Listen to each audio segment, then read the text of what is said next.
నమస్తే. Welcome to our channel. నేను మీ పద్మావతి. ఈరోజు మనతో పాటు ప్రముఖ ఆధ్యాత్మికవేత్త మరియు వాస్తు జ్యోతిష్య పండితులు శేషగిరిరావు గారు ఉన్నారు. మరి ఆయనతో మాట్లాడి ఇప్పుడు రాబోతున్నది అంతా కూడా మనకి వేసవి కాలం కాబట్టి ఈ వేసవి కాలంలో ఎక్కువగా వడదెబ్బ తగలడం, ఎండలోకి ఎక్కువగా రాలేకపోవడం, మరి ముఖ్యంగా ఈ మైగ్రేన్ సమస్యలతో ఎక్కువ మంది బాధపడుతూ ఉంటారు. మరి వారి కోసం అసలు ఎటువంటి వారికి ఈ సమస్యలు రావడానికి అవకాశం ఎక్కువగా ఉంటుంది అనే దాని గురించి తెలుసుకునే ప్రయత్నం చేద్దాం. మీరు కూడా చూసేయండి. నమస్కారం గురువు గారు. నమస్తే అమ్మా. గురువు గారు, అయితే వేసవి కాలం రాబోతుంది. ఈ వేసవి కాలంలో సూర్యకాంతికి ఎక్కువ మంది నిలవలేని రోజులు కూడా మనకి వస్తూ ఉంటాయి. అయితే వాస్తవానికి ఒక 10 మంది కలిసి బయటకు వెళ్తే 10 మందిలో ఇద్దరికి మాత్రమే ఇలా మైగ్రేన్ సమస్యలు కావచ్చు, లేకుంటే వడదెబ్బ తగలడం కావచ్చు, ఎండలోకి వచ్చి ఒక్క నిమిషం నుంచున్నా కూడా కళ్ళు తిరిగి పడిపోవడం, కళ్ళకి సంబంధించిన సమస్యలు ఇలాంటివి ఎన్నో వస్తూ ఉంటాయి. అయితే ఇలా ఎందుకని జరుగుతుంది? అయితే దీన్ని కూడా మనం ఈ గ్రహాల అనుకూలాలు లేకుంటే గ్రహ స్థితులను బట్టి కూడా ఏమైనా అంచనా వేయొచ్చంటారా? తప్పకుండా. హ్మ్. ఎందుకంటే ఏదైనా సరే మీరు అంటే ఏమంటాం నాస్తికులు గాని, హ్మ్. లేదు అసలు ఈ నాస్తికులు కాకపోయినా జ్యోతిష్యం లేదని భావించే వాళ్ళైనా గాని, హ్మ్. ఏదైనప్పటికీ కూడా వాళ్ళందరికీ ఓకే. ఒక్కోసారి మనం సమాధాన పరచలేం గాని, మనిషి ప్రతి సన్నివేశానికి కూడా అంటే మనిషి జీవితంలో జరిగే ప్రతి దానికి కూడా గ్రహాలే కారకమవుతాం అనేదైతే ఉంటుంది. హ్మ్. కానీ అది ఈవెన్ నేను జ్యోతిష్యాన్ని నమ్మినా అలాగని పూర్తి మనం ఛాందసంలోకి వెళ్ళలేం కదా!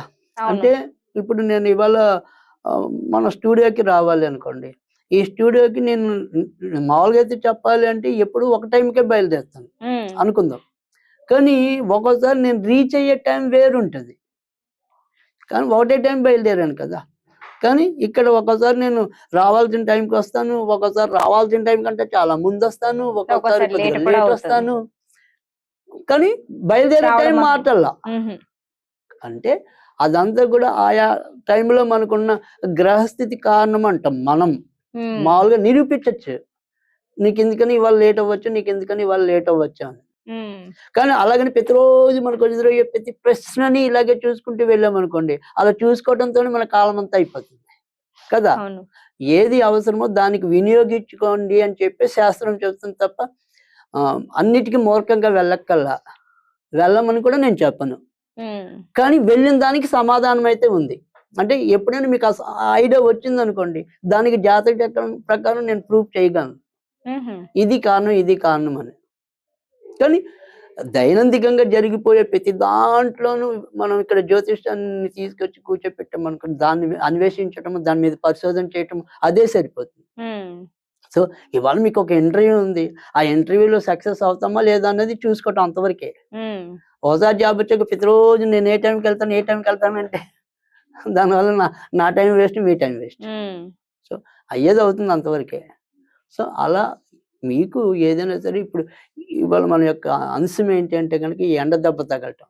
అంటే హ్మ్. రోగాలన్నిటికి కూడా అనేక రకాలుగా ఈ గ్రహాల యొక్క కాంబినేషన్స్ అనేవుంటాయి. హ్మ్. సో, ఇక్కడ ఏదైతే ఇవాళ మనం చెప్పుకుంటుందంటే రానున్నట్టు మీరన్నది అతి కొద్ది రోజుల్లోనే మనకి వేసవి కాలం అనేది ప్రారంభమైంది. సో, ఈ వేసవి కాలం అనే దానికి అగ్ని ఏదైతే ఉందో అక్కడ రవి, కుజులు వీళ్ళిద్దరు అగ్ని గ్రహాలు. హ్మ్. సో, ఇందులో మీది మిక్కిలి రవికే ఎక్కువ ప్రాధాన్యత అనేది ఉంటుంది. ముఖ్యంగా ఏప్రిల్ నెలలో ఎప్పుడైతే మ్యాటర్‌లోకి రవి అడుగు పెడతాడో అప్పటి నుంచి వడదెబ్బలు తగిలే ప్రమాదాలు ఎక్కువుంటాయి. సో, రవి ఏదైనప్పటికీ కూడా జాతక చక్రంలో శని రాశుల్లో ఉన్న, తర్వాత శని వెళ్ళి రవి రాశుల్లో ఉన్న వీళ్ళకి మైగ్రేన్ తలనొప్పి రావడానికి అవకాశం ఉంటుంది. హ్మ్. అలాగే కొంతమందికి వడదెబ్బలు తగిలే ప్రమాదం కూడా ఉంటుంది. అలాగే ఇదే రవిగ్రహం మీద శని దృష్టి గాని, కుజుడి దృష్టి గాని ఉన్నా కూడా ప్రమాదాలుంటాయి. అలాగే కుజుడి దృష్టి మరీ వక్రంగా ఉంటే ఒక్కోసారి ఆ వడదెబ్బ తాళలేక మృతి చెందే వాళ్ళు కూడా ఉంటారు. హ్మ్. సో, అక్కడ కుజుడి తీవ్రత ఎక్కువుంటుంది రవితో పాటు.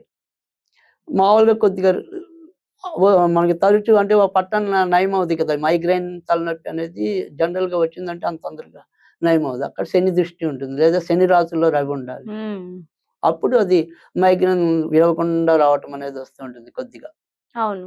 సో, అది అందుకని రవి, కుజ, శనులు వీటికి ప్రధానంగా మనకి ఉండే గ్రహాలు.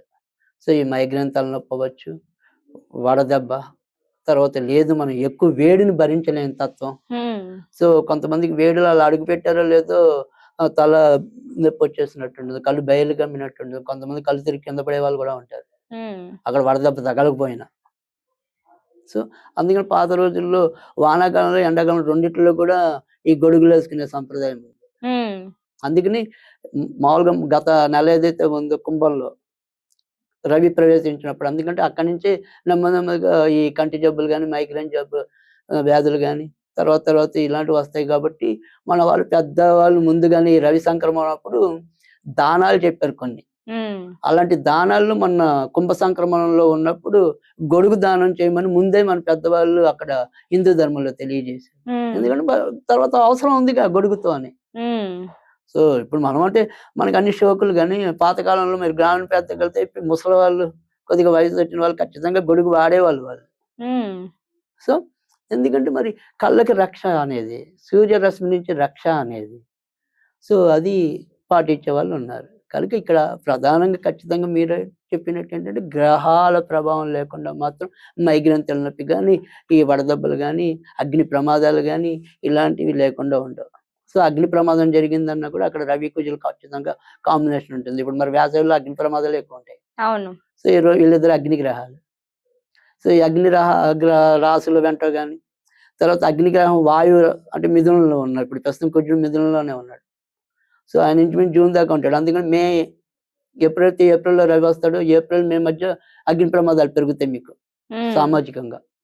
సో అందుకని ఖచ్చితంగా రవికి సంబంధించిన రెమెడీస్ అనేది అవసరం. అందుకని ఇక్కడ ఏంటంటే కుజుడు ఇందాక చెప్పాను. సో ఇక్కడ శనితో పోల్చిన ముఖ్యంగా వీళ్ళిద్దరు అగ్ని గ్రహాలు కాబట్టి మనం ఇక్కడ వీళ్ళిద్దరికి సంబంధించిన మంత్రం చేసుకోవటం అనేది ఓం సుం సుబ్రహ్మణ్యాయ భాం భానవే స్వాహ, ఓం సుం సుబ్రహ్మణ్యాయ ఓం భాం భానవే స్వాహ. భానుడు అంటే సూర్యుడు, సుబ్రహ్మణ్యుడు వీళ్ళిద్దరికి కలిసి చేసుకోవటం. ఆ చేసుకున్నది అలా ఈ నల్లాలు చేసుకోవటం అనేది. తర్వాత అప్పుడప్పుడు వాళ్ళు స్నానం చేసే నీటిలో మనము ఏమంటాము కొద్దిగా రోజ్ వాటర్ కలిపి, ఆ రోజ్ వాటర్ కలిపి అప్పుడప్పుడు స్నానం చేస్తూ ఉండటం అనేది ముఖ్యంగా ఈ ఏదైతే వేసవికాలం ఉండే నెల 3 నెలలు కూడా వాళ్ళు అలా చేసుకుంటూ ఉంటాం. పైన చదివింది ప్రతిరోజు 108 సార్లు అవసరం లేదు, కనీసం ఒక 21 సార్లు ఓం సుం సుబ్రహ్మణ్యాయ ఓం భాం భానవే స్వాహ, ఓం సుం సుబ్రహ్మణ్యాయ ఓం భాం భానవే స్వాహ. ఇది చాలా బాగా పనిచేయటం అనేది మైగ్రేన్ నొప్పులకి వాటన్నిటికీ కూడా. సో ఇది చదువుకోవటం. ఇది కాకుండా మన వాళ్ళు ఎవరికైనా సరే అంటే ఇప్పుడు మనం అప్పుడప్పుడు స్విచ్ వర్డ్స్ అనేది చెప్తాం. సో అలాంటి స్విచ్ వర్డ్ అనేది ఈ మైగ్రేన్ కానీ సన్ స్ట్రోక్ అంటాం, అంటే మన వడదెబ్బని సన్ స్ట్రోక్ అంటారు కదా. సో అలాంటి వాటికి బాగా ఉపయోగపడేది ఏంటంటే golden sun rise full count on, golden sun rise full count on. ఇది తూర్పులో కూర్చుని ప్రతిరోజు కూడా ఒక 21 సార్లు చదువుకొని ఆ తర్వాత వాళ్ళ పనులు వాళ్ళు చేసుకోవటం. కానీ ఇదేంటంటే మొహం కడిగి వచ్చిన వెంటనే తూర్పులో కూర్చుని ఆ తర్వాత ఈ బరుడు అనుకుని 21 సార్లు ఆ తర్వాత వాళ్ళ పనులు వాళ్ళు చేసుకోవడం వల్ల ఎటువంటి సమస్య రాదు. తర్వాత రెండోది ఏంటంటే కొద్దిగా డి విటమిన్ తక్కువైన వాళ్ళకి కూడా ఇది ఎంతో కొంత ఉపయోగపడుతుంది. సో ఆ డి విటమిన్ బాగా తక్కువ ఉన్న వాళ్ళకి కూడా మనం వాళ్ళకి సూర్యరశ్మి అవసరం కొంతవరకు. సో అందుకని ఖచ్చితంగా చేయాలి. ఈ రకంగా చేసుకున్నట్టయితే తప్పకుండా వాళ్ళందరికీ కూడా మంచి జరుగుతుంది. నిజంగా గురుగారు చాలా చక్కగా అందరికీ ఉపయోగపడేది ఇది. ఎందుకంటే ఈ వేసవి కాలంలో ముఖ్యంగా ప్రతి ఒక్కరూ ఎదుర్కొనే సమస్యల్లో ప్రథమంగా ఉండేవి ఇవి మాత్రమే. సో ఇటువంటి వాటి గురించి తెలుసుకొని ఎటువంటి జాగ్రత్తలు తీసుకోవాలి అనేది ముందుగా మనం చెప్పడం వల్ల ప్రతి ఒక్కరికి కూడా ఇది ఉపయోగపడుతుంది అని చెప్పుకోవచ్చు. అండ్ ఇంత చక్కటి అవకాశం మాకు కూడా ఇచ్చినందుకు మీకు కూడా ధన్యవాదాలు గురుగారు.